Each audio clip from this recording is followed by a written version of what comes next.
Welcome to the Slop Farm. Enjoy the video. You start by powering off and disconnecting the headphone, safety first.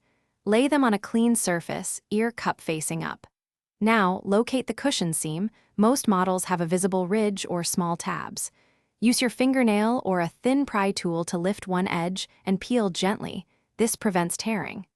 Once a section lifts, continue around the cup slowly so adhesive releases evenly. Make sure to keep any retained rings or clips. Those parts are crucial for reattachment later. Next, you prepare the new cushion and the ear cup rim. First, compare shape and mounting lip so you don't force the wrong part. Once matched, clean the rim with 70% isopropyl, remove old glue and lint. This improves bonding. If your cushion has pre-applied adhesive, peel its backing gradually. If not, apply thin strips of replacement adhesive sparingly. Too much will squeeze out. Align the cushion's seam to the headphone seam. This ensures correct fit and balanced pressure distribution once installed.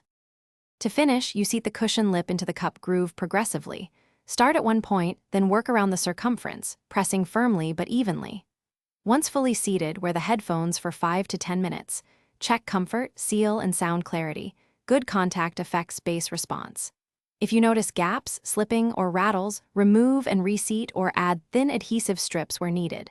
If the problem persists, inspect clips for damage. Replacing the clip or using a new adhesive ring will usually solve persistent looseness.